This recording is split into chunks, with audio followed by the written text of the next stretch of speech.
Okay, welcome guys, and my name is Gavin Panu. This is a webinar brought to you by Alphachain Capital. So let's get straight into it. Okay, this is our sort of daily morning sort of video conference call that we tend to do. It's the first for our new starters. It's the first one for our new starters, and there will be one every single day. Usually the session is a 20-minute session covering the highlights from overnight, looking at asset prices, looking at currency strength, interest rate changes, macro themes ahead, economic data going to be released for the day ahead. So all of those key factors will be discussed in a very short sort of summary video conference call. Now, what I'm going to do is I'm going to go into a bit more detail, so I introduce you what is our process. And we tend to really focus on this process. This process is what helps us define what is the current market structure, what are the themes that are the catalyst to market movements. That's the key, knowing the theme which has the catalyst to actually move markets. There are some themes that may not move markets. To give you an example of this, I think it was a couple of weeks ago where there was. Okay, so yes, I just remember, I think it was last week. So Apple had came out with not being able to sort of show the same earnings as they previously had done.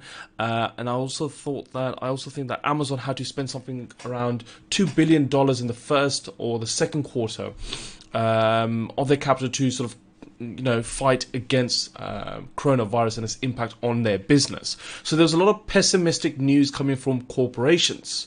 But the markets actually rallied on that day. And the reason they rallied, because that wasn't the catalyst. The catalyst wasn't the earnings coming in worse than previously expected. It was actually that Gilead Pharmaceuticals, a pharmaceutical company, had shown a positive outcome from one of its drug testing for a vaccine for the COVID-19. So that news became the catalyst, and that drove the markets to do a 400-point sort of positive close for that particular day. And this was sort of last week, sort of end of April. So it's important you assess the entire market news flow. But from that news flow, you need to also define what will be the catalyst. What is driving markets? And that's what I spoke about previously. I spoke about how it's not the fundamentals that drives asset prices higher or lower. It's actually the market perception of that fundamental that drives prices higher and lower. And you need to define by gauging behavior and doing some behavior analysis, engaging the sentiment, that what news is going to have the most impact on these market participants to drive their trading decisions in that way. Yep. So let's go straight into some of the charts. What I want to do is go through the process of what is our morning prep, but also I want to cover sort of the process we take on a daily basis going forward. And feel free to ask questions. This is the best time to ask us questions. Right. So what you should see in front of you is sort of a side-by-side sort of, on the left-hand side, you have our FX pre-market prep. This is the sort of preparation document that some of our traders use. Ideally, I want all of our traders use, but some prefer their own version. Some have a very simplified version. Some, choose not to do this. That's fine. We're not going to force you to do something you don't want to do. But something to advise you, I don't do this on a daily basis anymore because I do it in my head now. So what I'm going to do over here is what I do in my head first thing in the morning when I look at the markets. That's the greatest thing about this, is the fact that from this, if you make sure you repeat this on a daily basis, over time you can simplify the process by doing it visually first thing in the morning and just making notes of it. Okay, but yes, feel free to ask questions as we progress. But let's go straight into it. So the first thing I want to suggest is that one thing we tend to do is look at asset prices. Okay, asset prices is, it's the after effect from a fundamental release, fundamental news release, fundamental or whatever it might be, any type of news that was released into the market, and then market participants have use that information to form their trading decisions, and that's been reflected in asset prices. So for us, it's a leading indicator to see what's already happened in the markets. Okay, so you can almost do you can reverse engineer it if you like, right? So instead of you looking at the fundamentals, then looking at behavior and sentiment, and then looking at technicals, you can just go backwards, right? So you can look at the technicals, and from the technicals, you can define certain regions where there have been large movements taking place, and you could just go out and search and see what happened around that time. Was there news data that was released at that time? And then you could do sort of the research behind that. But okay, so every morning, the first thing you want to do is have a look at your chart. So you can see some of the charts on my screens at the back over there. Those are my main charts. And the first thing I'm doing in the morning is look at where all asset prices are. Okay, so looking at this sheet over here, you can see the dollar index. Dollar index is 99.44. So 99.44 plus. So this is the second positive day. So every day we're going to put a plus or a minus from the previous day change. So we're looking at every 24 hours. What has it been? Has it been a positive day? Has it been a negative day? That's what we're assessing here. So it's been 2 days of positive sort of moves taking place, coming close to that $100 dollar mark, 100 region mark. It's a strong handle. Then we have euro dollar at 109.06. 2 days of negativity. Then we've got cable, a bit of a mixed batch there, so negative then a positive at 124.63. And then you want to continuously do this for all of the assets that you define that are important to you. Okay, so we're happy to share this with you, this sheet with you, and then use this as a template, and then carry this out if you want to do that in the beginning stages, and then start to develop your own. But let's go through it, right? So the first thing I'll say is that we have 28 forex currency pairs. So these from euro dollar all the way down to sterling Kiwi. Okay, those are your 28 currency pairs. We also have dollar index. We have Bitcoin and Ethereum, as we do have crypto traders, and cryptocurrency is an area that we do heavily focus on. We also need to assess those other asset classes that could have a knock-on impact on Forex. And that would be gold, silver. So with gold, it's a safe haven currency, right? So when gold rises, you'll also expect dollar index to rise, because they're both seen as safety currencies, safety assets. WTI, oil, I'll discuss that a little bit later. But oil has a correlation with Canadian dollar, to a smaller degree Australian dollar, to a much larger degree Norwegian krona. Okay, but we don't actually trade the NOK. And then we look at some of the indices. Looking at the equity markets is important, right? In most cases, you'll see an inverse correlation to its currency pair, right? So if there's a significant rise in, for example, the FTSE 100, you don't expect sterling to also rise at the same level, okay? You'd actually expect the opposite. So remember, there's always an inverse correlation from the stock market of that country compared to that country's currency.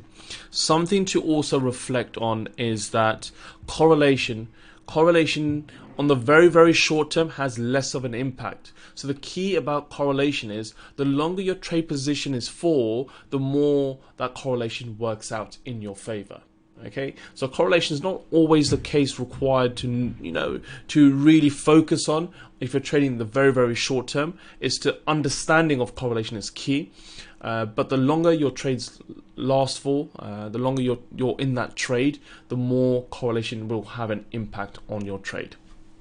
Okay, so just going across the board, I'm going to look at sort of how much changes have there been, right? So is there been something extremely strong or extremely weak? Okay, so we've got sort of dollar index, we've got euro dollar showing weakness, dollar Swiss Okay, so a dollar sort of beating the Swiss.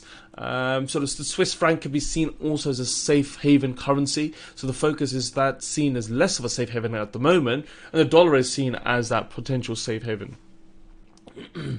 Dollar yen is also down. Okay, so dollar yen's also down. So yeah, dollar Swiss is plus for the dollar. Anything else across the board? Then we're looking at Swiss yen, it's a negative, and then Euro Swiss as well. Okay, so that's the first step. Is just have an idea of where asset prices are and what's been the 24-hour or the 48-hour change as well. Something else to note is round numbers. I put a lot of importance on round psychological numbers. Okay. A key point to stress is that even though we've seen a large majority of traders moving towards sort of electronic-based trading, there is still a significant minority, and of that significant minority, most of them are quite large, high net worth individuals who trade the markets that tend to still call their brokers and define a price that they want to execute their trades at, right? And they're not going to call their broker and say, yeah, I want to get in at 109.05. Or something like that, right? They want to get in at these round numbers, or just above or below those round numbers, depending on which direction they're looking to go. Okay, they're not going to say something random like 124.63 for cable, right? So round numbers do have an importance. They can be seen as important turning points in prices, right? It's a psychological number as well, right? When you see, there was always these talks to, Dow Jones or the S&P 500 going out to reach those round numbers, whether it's, 30,000, if it's going to go on to hit sort of 30,000. Remember, there's in the US they had caps, 30k caps that they had, if we see these moves in that direction. So do put importance to round numbers, and you can see they've been highlighted on the left-hand side over here. So the dollar index has some fair sort of, sort of the round numbers that we put importance to is not just, 99 or 109, not just double O's, but also 50s. I like to put importance on double O's and 50s. Some also like to add 25s and 75s, right? So Euro Sterling is a good one here. So 87.50, so spot 87.50.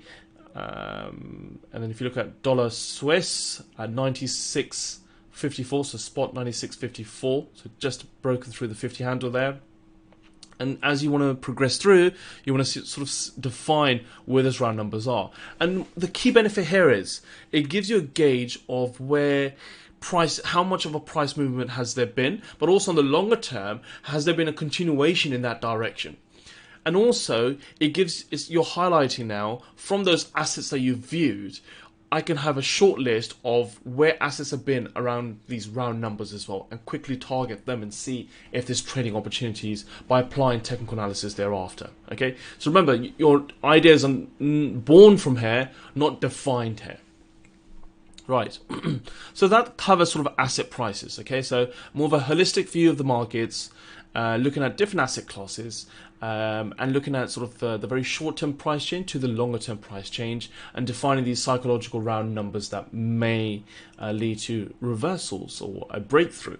Okay, I remember I took a trade in oil a while ago, and it was just based on it breaking through a round number. And it was one of my best trades. Okay, now moving on to currency strength. What we have here is it's a top down, so meaning that we have the strongest down to the weakest currency. So based on the 24-hour change, we're going to define what is the strongest currency down to the weakest currency. And as you can see, the list has already been formed for us. So Euro being the weakest currency, and then we have Swiss, then the dollar, then the yen. Okay, and then we have Aussie, Kiwi, Canadian dollar, sterling, all showing strength. Okay. Now the question I ask you is, how do you define currency strength? Right? How do you know what currency is stronger than another? Right. Now in our program itself, you're going to be covering that. There's a complete sort of an entire section on this, an entire unit on this within one of the modules. But I'll just sort of cover sort of a quick overview. Okay, so of a quick overview. Now, if I'm looking at euro dollar and I'm looking at cable, right? I'm looking at euro dollar and I'm looking at cable. Okay, so I know, looking at the most recent price changes, we've got euro dollar being a negative and sterling sort of cable is a positive. So show me, remember this price moving higher on the price chart is telling me that the base currency is rising and the term currency is falling. Okay. And price falling on the chart is telling me that the term currency is rising, base currency is falling. Okay, so we know that this euro is weaker than dollar because of the negative sign there, and we know sterling is stronger than dollar. That's a positive sign there. Okay, so if you just had to put this list together, if you had to put this sort of a list of what's the strongest to the weakest, it's quite straightforward, right? Sterling is stronger than dollar, so sterling is the strongest, right? And then it will be the dollar, and then it will be euro because euro is weaker than the dollar. So it will be sterling, dollar, euro. That's the list from strongest to weakest. Now I'm not going to trade the one in the middle. I don't want to trade the one in the middle who is sort of, you know, not showing a lot of strength or weakness there. I want to trade the strongest with the weakest, and that's where you tend to see the largest movements taking place. Okay, so and that's what we're trying to do over here. Okay, so let me see if I could do another one. But what I want to do, okay, here's a perfect one. So now we've done one where they're sort of opposite, straightforward there. That's a straightforward cross sort of analysis there of two currency pairs. Now, in some cases, you may look at two currency pairs, they're both moving in the same direction, but doesn't lead to any conclusion. And that's where you look at a third pair. So looking at Aussie dollar and Kiwi dollar, okay, both showing strength. So that means Aussie is stronger than dollar, Kiwi is stronger than dollar. Okay, so we know now the dollar is the weakest. Okay, in that list, the dollar is going to be at the end. But who's the strongest, right? How do we know which one's strong compared to, in comparison with Aussie and Kiwi? We don't know, right? So that's where we now need to look at Aussie Kiwi. So we look at that cross currency pair, so Aussie Kiwi here, and define what it is. So it's a plus, which means the base currency is rising, the term currency is falling. So Aussie is stronger than Kiwi. So in the list we have Aussie as the strongest, then Kiwi, and then dollar. So the asset I would look to trade is actually Aussie dollar. Hopefully that makes sense. That's a quick sort of summary of how we work out currency strength. Okay. Later on there'll be indicators you can use that we have our own sort of indicator that you can use. It's a custom indicator that we've developed where it will show you on your chart to the second currency strength across all the G8 currency pairs. Okay. Cool. So we can see how Aussie Kiwi is your strongest and then Euro Swiss is your weakest. You want to pair these up now. Okay, so you want to pair these up. So again, what have we done here? So looking at a vast amount of sort of assets, we're now quickly looking at a select few, right? So you can look at sort of Aussie, Euro Aussie, Euro Kiwi. You can look at Swiss Aussie. Yep. So Aussie Swiss, Kiwi Swiss. Those are the pairs that you can start to look at straight away and filter the rest, right? So that's the goal here. The goal is how do we quickly get to the assets that are trending, the assets that are moving, they're volatile, you know, the assets that are in demand at the moment, which is key. Yeah, and it's also good to sort of define interest rates as well. So especially now, as we've seen over the last few months, how there's been emergency rate cuts by both the Federal Reserve and the Bank of England. Okay, so two of your sort of largest central banks in the world, both have come out with emergency cuts taking place. Okay, so you can see the US is still at sort of the higher end. Okay, they're at the top there on this list here. So at 0.25, so 25 basis points. And then right at the bottom you have the Swiss franc. Which is in negative territory. Okay, so we've got mostly two in negative. Well, I could include euro to a degree. I mean, you know, remember it's generally a range between 0 and minus 0.1 for the euro. But yeah, so euro, yen, Swiss. I mean, these are sort of your sort of at flat to negative interest rates. But also the dollar, Canadian, Kiwi, Aussie, sterling.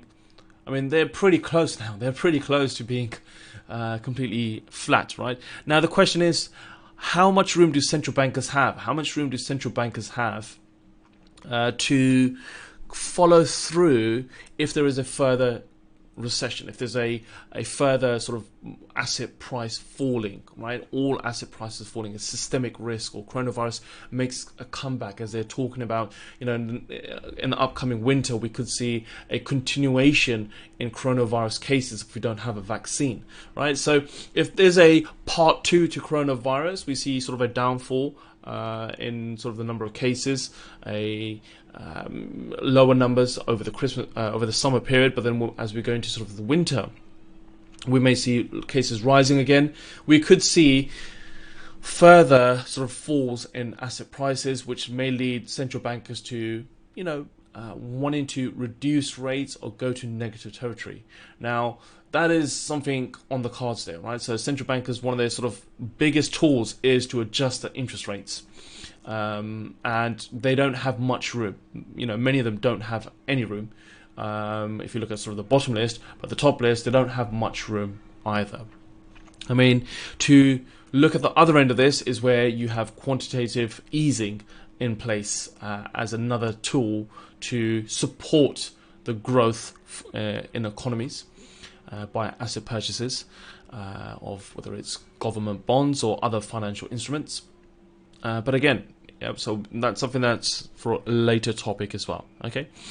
So I mean, just looking at everything we've seen now, that should give us a little indication of starting to define what we think is the ongoing theme, right? So this is where we look at the risk. Is there risk on or is there risk off? So risk off generally tends to mean that investors they're fearful of the current market conditions, and they're looking to take their money out of those riskier products and go into something a little bit more safe. Okay, so they will take their money out of, for example, emerging markets and stock markets, and maybe go into something that's a little bit safer, such as government bonds or even corporate bonds. Maybe look at gold in worst cases if there's a panic amongst market participants. Okay, and that is your risk off. Risk on is the opposite. Risk on is where investors and traders assume that markets are starting to flourish. Markets are looking positive. Macroeconomic data is looking better than previously expected. So we start to now want to take risk. We want to go into something where we can earn a higher return. Okay, and that's your risk on. And just from assessing what we have assessed, looking at sort of, these are your commodity-based currencies here, right? So Aussie, Kiwi, CAD, all rising, right? Your sort of safe haven assets, excluding the euro, I'll look at the yen, the dollar, the Swiss, they are at the bottom end, showing weakness. So the sentiment is already starting to turn, and that's largely down to, we'll go into some of the macro themes in a second. Okay. Looking at different assets, it's good to give it your view there also, right? FX, what do you see overall? Is it positive or negative? And again, you look at sort of your safe haven currencies compared to your commodity-based currencies or something a little bit more riskier.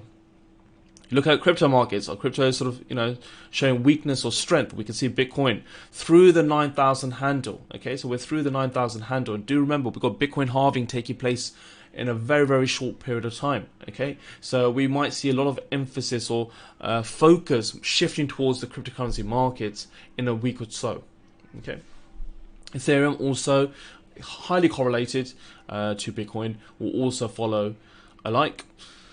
And looking at commodities also has been positive there, so that's a little bit astounding now, right? I do believe that gold had fallen. We saw gold surpass significantly through the 1700, then it dropped below 1700, and now it's just testing around 1700. So maybe this is an area where both there is a balance between buyers and sellers. So both buyers and sellers are happy to maintain gold at 1700 for the time being, because there is some fear in the market.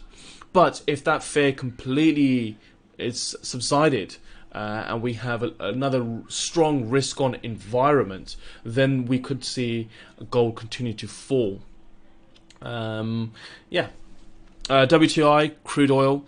Well, there's been a lot of talks in crude oil. I have shared a magazine with you guys where I go into the crux of what took place. So if you want to read into why did oil prices go into the negative, and now we're starting to see a strong recovery, and the strong recovery, I will cover that in a second also, So that's where I go into sort of the macro themes, and then go into some of the articles, as we can see over here.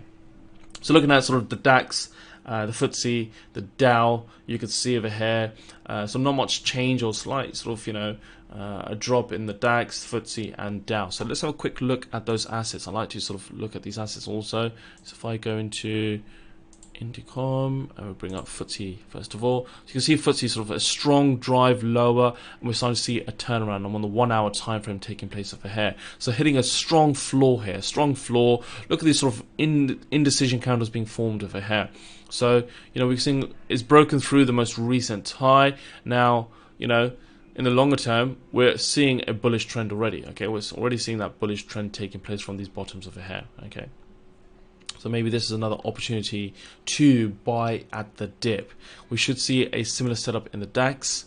Okay, so now a key point to mention is that the DAX opens 7 in the morning. Okay, so your goal as a trader is generally, you could see a pair, right? So 6:30 in the morning, Desmond done this. 6:30 approximately did it this morning. Okay, so he tends to do it before the markets are, a lot of volume that's come into the markets. Okay, most of our traders are volatility traders. They like to trade when there's a lot of movement taking place, and that generally tends to be around market opens.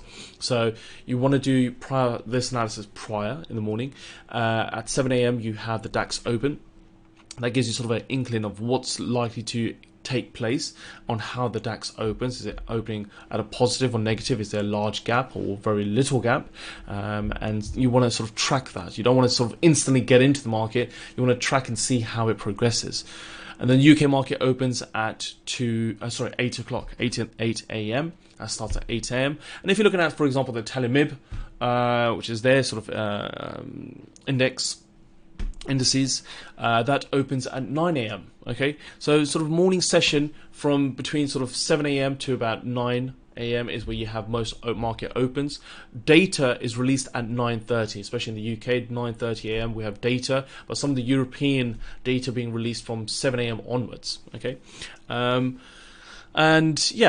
we move over to the US session thereafter. So the US session, so just looking at sort of US session, similar, right? So remember, they're going to be very correlated. Okay, so US opens at 2:30. Remember, most of their traders come to the trading desk early, just like Desmond here, who's done his market prep at 6:30 a.m. He might have already been in a trade by 7, even though the market's open at 8 and 7 and 9. He's already in the market because the FX market is a 24-hour market, right? You could trade it, Sunday night 10 p.m. all the way up to Friday 10 p.m. GMT time, right? +1 GMT +1. Okay, cool. So, yeah, let's move on to sort of macro themes. Okay, so macro themes. A key point to mention here is that we're seeing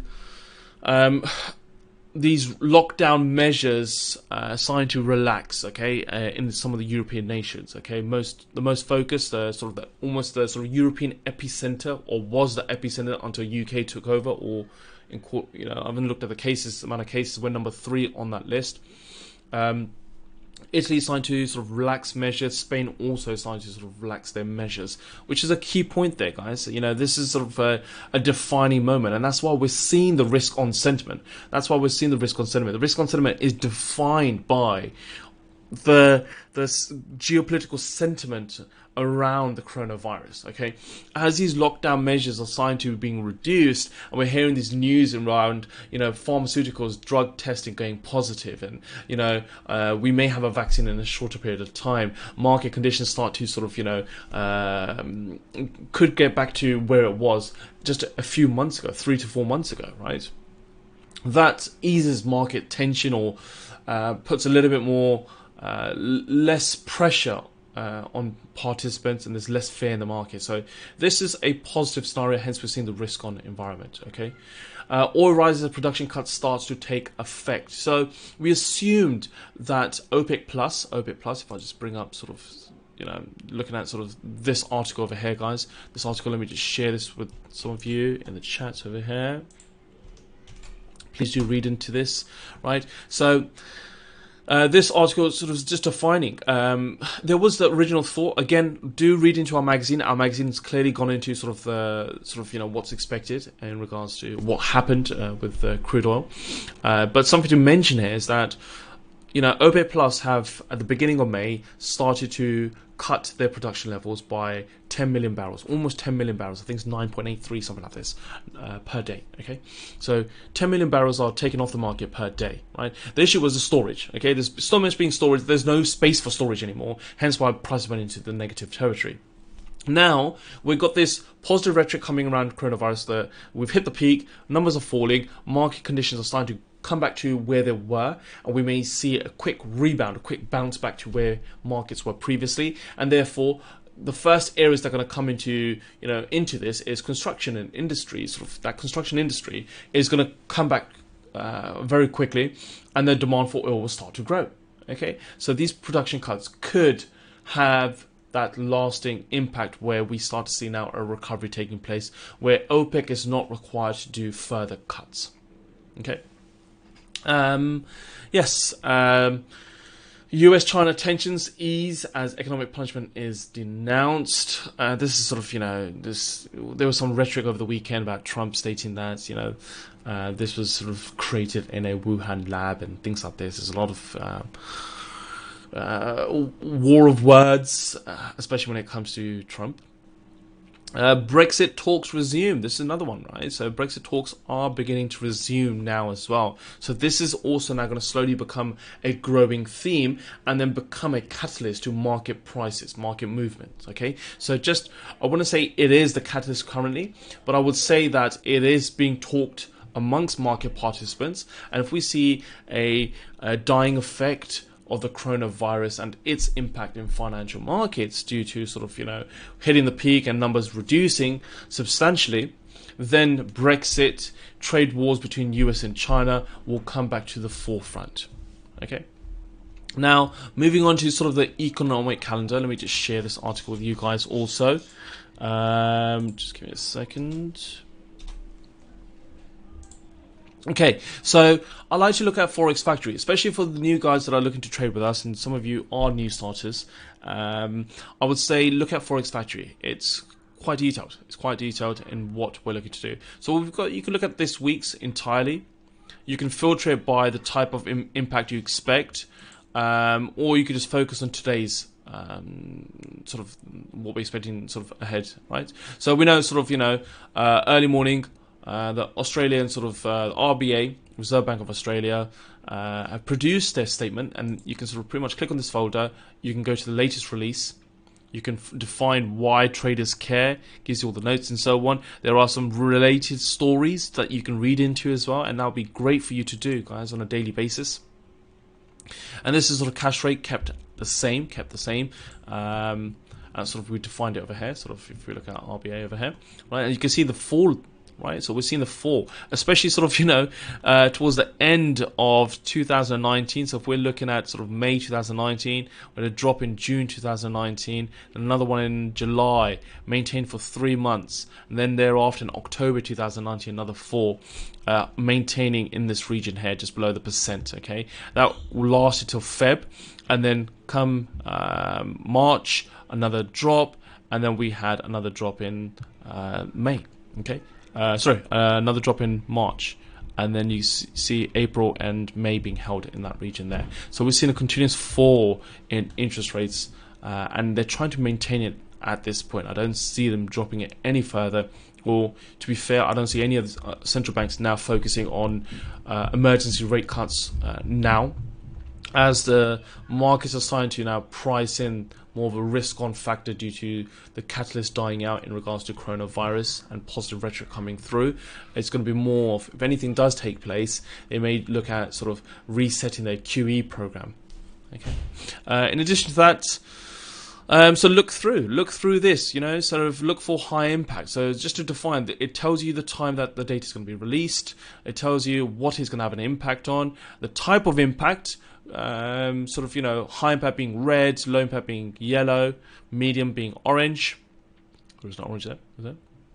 And then what is the data that's going to be released? There's a folder that you can sort of do further research into, sort of go into its source, look at measures that look at usual effects, the frequency, traders notes, and so and so. Okay, and there are graphs as well so that you can analyze. There are graphs that you can analyze, right? So we can see sort of, you know, final services PMI for sterling had fallen substantially, in April. Okay, and that covers sort of everything that I needed to discuss today. So just to sort of, you know, highlight, this will be done on a daily basis. So video conference call will be done on a daily basis. Usually it will be done quite quicker than what I've done here. I've gone into much more detailed explanation so that you're able to pick this up yourself and also participate in our video conference calls. In our morning video conference calls, I want you to participate also. Okay, so I'm going to go over to questions, but let's just bring this to an end. And I appreciate you guys coming over and watching this session. And I wish you luck in your futures trading.